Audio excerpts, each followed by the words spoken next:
everyone. I never thought I'd say these words, but here goes.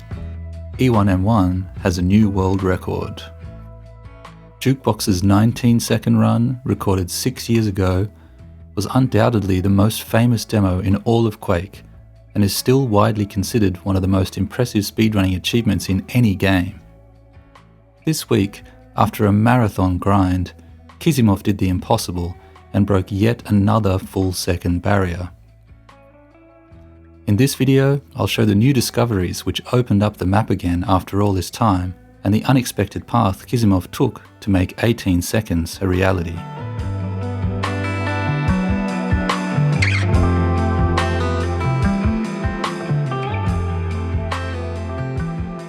I'm sure most viewers won't need a recap of E1M1, but just in case, here's the short version. The 28-year history of this map perfectly captures the evolution of movement in Quake speedrunning, from basic early runs to techniques like wall hugging and zigzagging, to bunny hopping and finally power bunny hopping. Jukebox's record was the culmination of all this history. It was, and still is, a flawless run, where every move, every jump, and every turn was perfectly planned and executed. The map's iconic trick is this box boost, keeping huge amounts of speed all the way from this exploding box until the map's exit. When he finally hit the run after months of work and more than 70,000 attempts, even someone as humble as Jukebox was willing to proclaim, "It's all over now." And it really did seem that way. For 6 years, Jukebox was on top, and the consensus was that an 18-second run was absolutely out of the question. Until 2024, the best we had was a 0.2-second improvement, also by Kisimov. This run was achieved by using 2 instances of the FPS trick, saving roughly 1/10 of a second each. These tricks weren't fully established at the time of Jukebox's run, so as far as pure movement was concerned, the runs were virtually identical.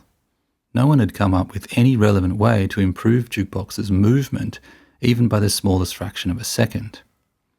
When I'm 64 beat Kisimov's run by 0.02 of a second in November this year, even that was considered a pretty big deal.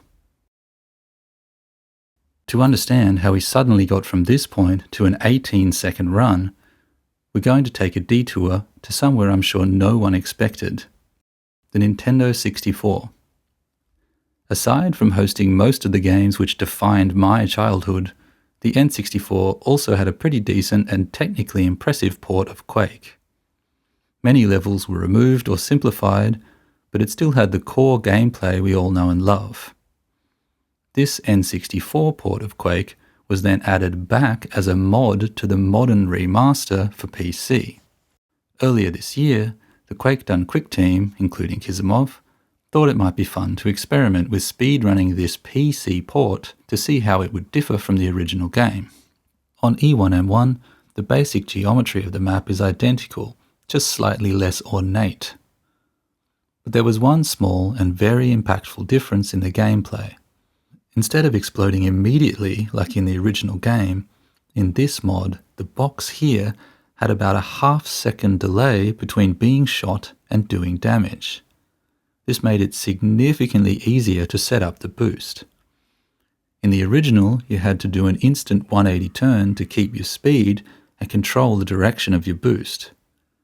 This is extremely difficult, especially as runners are playing with low mouse sensitivity in order to perform the best bunny hops, so the 180 turn requires a huge but perfectly accurate swing of the mouse. In the Quake 64 mod, you can shoot and then easily line up the perfect viewing angle for the delayed boost. You can also keep more speed in general by avoiding the sharp turn. All of this meant that hitting the target of 19 seconds really wasn't too much of a challenge for the game's top players. Simex hit it after a few hours, and runners then moved on to the following maps to see what they could come up with, believing E1M1 was already done and dusted. But then in the Discord, a quiet message appeared. Chambers had found something brand new. In Jukebox's original run, after shooting the box, he had to discover and follow a very specific path in order to progress up these steps. If you bump into the edge of a step, you'll instantly lose all of your speed, and with each individual jump, you can only gain enough height to clear 2 steps. Jukebox first lands here, then jumps to clear these steps. He then goes wide to the left in order to clear these next 2 steps, while just barely avoiding getting stuck on this edge. He then hits this button to extend the bridge in mid-air, because his speed and path so far would otherwise land him in the slime. This seemed to Jukebox, and to every other player in the game, to be the only possible way to move up the awkward steps while maintaining optimal horizontal speed from the boost. Chambers changed all that. The easy setup for the boost in the N64 version meant that he was able to keep more speed than on the original map, and he could experiment with other paths. Unfortunately, the stairs continued to be a bottleneck. It doesn't matter how much speed you get, you can't clear more than 2 steps, and if you're too fast, then you'll bunny hop near the step's edge and get stuck. What happened next was a stroke of genius and the foundation of Kisimov's new world record. Just as a reminder, bunny hopping preserves your speed while you're in the air. Friction while moving along the ground causes you to slow down to walking speed almost immediately. In Quake, you press and hold the jump button while in the air in order to buffer your next jump. With the jump button held down, you'll automatically jump again as soon as you land, preserving the maximum amount of speed.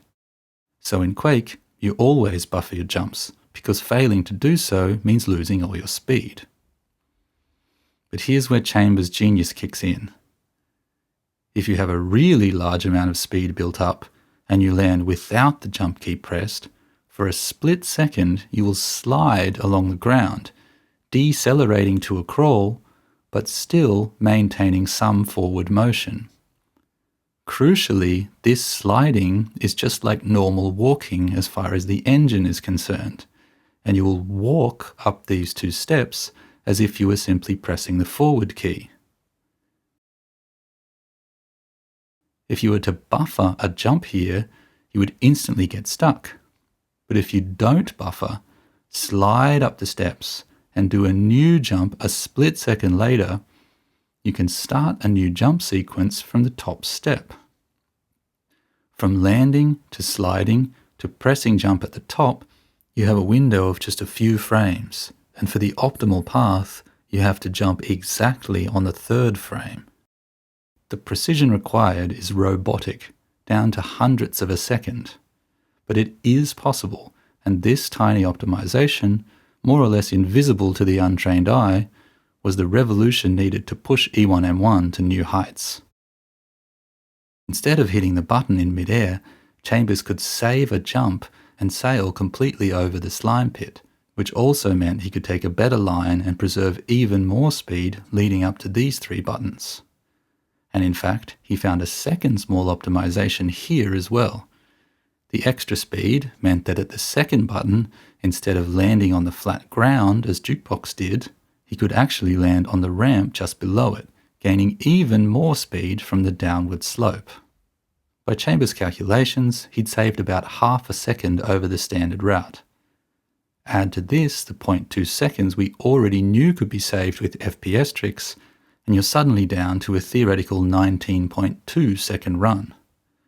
Could there ever be a way to squeeze out that last fraction of a second and crack the impossible 18-second barrier?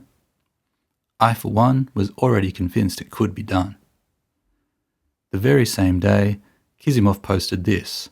He'd already done it with the help of save states. The grind was on. For weeks, each small step was celebrated. Here he is hitting the trick for the first time in a real run before missing one of the buttons.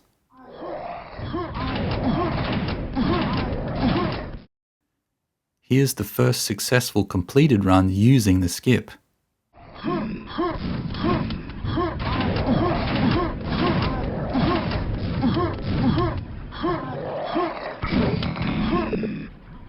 Here's a 19.4.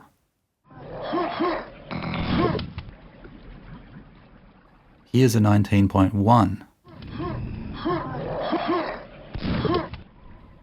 And finally, here's an 18-second run in Quake 64, achieved 3.5 months after Chambers first posted his new technique.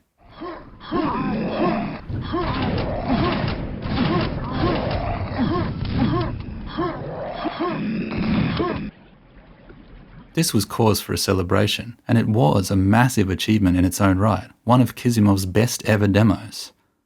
But even as he was grinding it out, the inevitable question kept returning: could this be possible in the original game?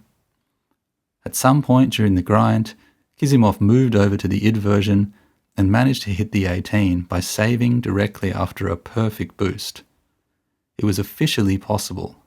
But getting this boost in the first place is just insanely rare, orders of magnitude more difficult than in the Quake 64 mod, and even orders of magnitude more difficult than the kind of boost performed in Jukebox's run. It's really not just a matter of adding a nice little happy spin to the boost.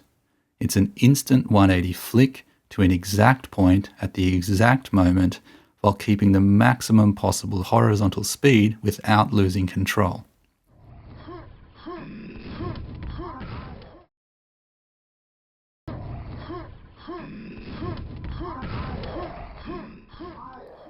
And just as a reminder, this map is already one of the absolute hardest in the game. This first jump alone requires a 1 in 100 pixel perfect landing at the exact base of the slope. Getting through the button sequence after the boost is also a nightmare, even for the best runners.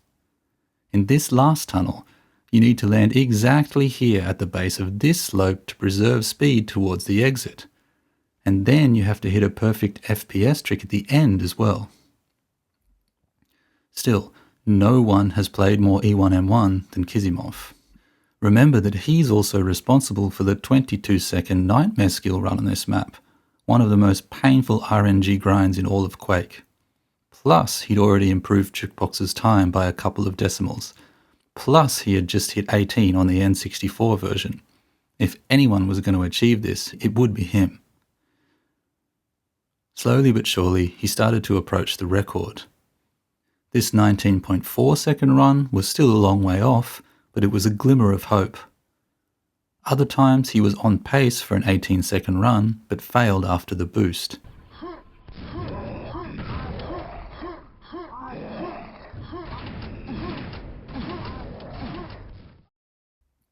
He even found a potential new strategy purely by accident. In this run, he nudged the slope on this lamp, which propelled him upwards just enough to clear the stairs. This trick is actually bonkers, but unfortunately it wasn't faster or more consistent than the slide. After one 20 straight hour session, Kisimov hit this absolutely heartbreaking run, 19.02 seconds.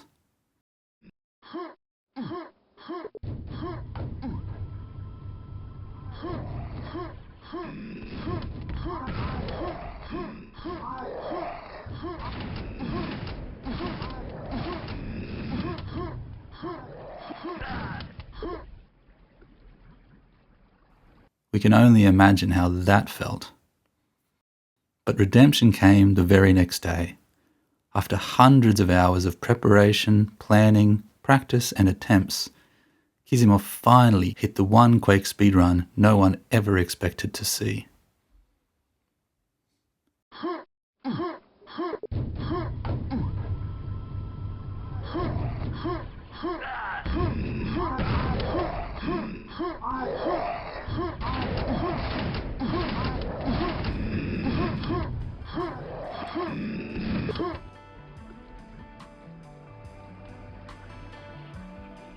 This is the demo of the decade, and I'm sure some might say the best Quake run of all time. The execution is beyond perfect.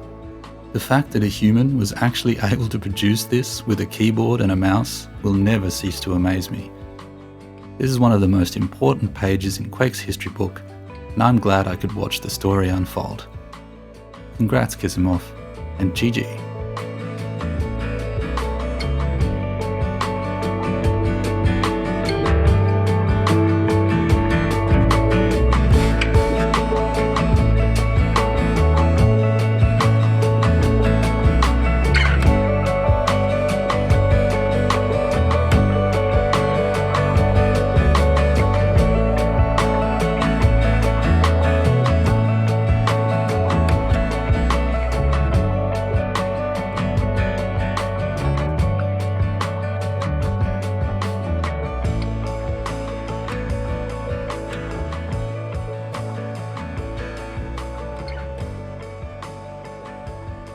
Before I go, I thought I'd read out one great Discord comment by Joe, giving a very important shout out to Jukebox.